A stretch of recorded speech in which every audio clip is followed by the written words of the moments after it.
සභාවට ඉදිරිපත් කළ තියෙන මේ අපේ යෝජනාව ගෙනනවයි අපි සභානායකතුමා කතා කරේ. අපිට දන්නවා. ඒක අනාගතේ එළි වෙයි. ප්‍රශ්නයක් නැහැ.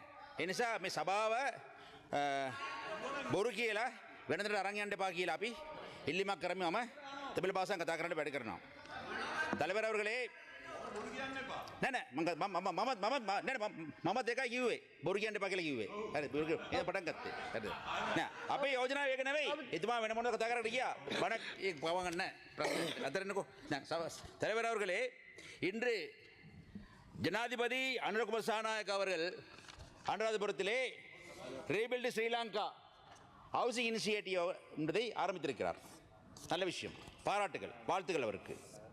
அதாவது மீள் கட்டெழுப்பல் இலங்கை அதிலே வீடமைப்பு திட்டத்தை அவர் இன்று சபாநாயகரும் ஆரம்பித்திருக்கிறார். நல்ல விஷயம் அது. ஆனால் அந்த வீடமைப்பு வீட்டுரிமை காணியுரிமை என்பதை பொறுத்தவரையிலே இலங்கையில் மிகவும் பின்தங்கிய மக்களாக இருக்கக்கூடிய அந்த ரெண்டு உரிமைகளிலே கூடிய மலைய மக்களுக்குரிய இடம் எங்கே என்று அந்த இடத்திலே சபையில் இருந்து கொண்டு அந்த நண்பர் சகோதரர் அனுரகுமார் திசாநாயகோட கேள்வி எழுப்ப விரும்புகிறேன்.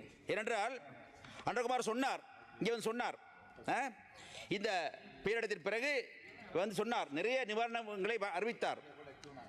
25,000 ரூபாய் வீட்டுகளை கழுவுவதற்கு தருவதாக சொன்னார். பாடசாலை பிள்ளைகளுக்கு 15,000 தருவதாக சொன்னார்.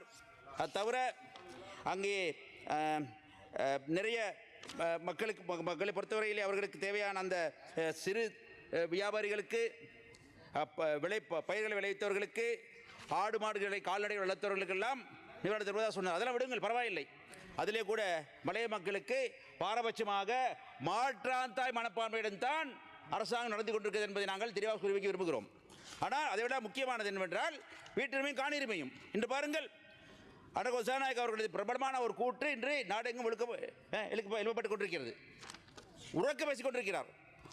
50 லட்சம் ரூபாய் காணி தருவதாக கூறுகிறார். அதில் காணி வாங்கிக் கொள்ளலாம். தவிர இன்னொரு 50 லட்சம் ரூபாய் கொடுத்து அவர்களுக்கு வீடு கட்ட முடியும் என்று அவர் கூறிக்கொண்டிருக்கிறார். அந்த இடத்திலே மலையக மக்கள், பெருந்தோட்ட மக்கள் எங்கீர்கள் என்பதை இந்த அரசாங்கம் வெளிப்படுத்தி கூற வேண்டும். பாருங்கள், இந்த பேரிடரிலே அதிகமாக துன்பத்தை சந்தித்தவர்கள் தான் கண்டி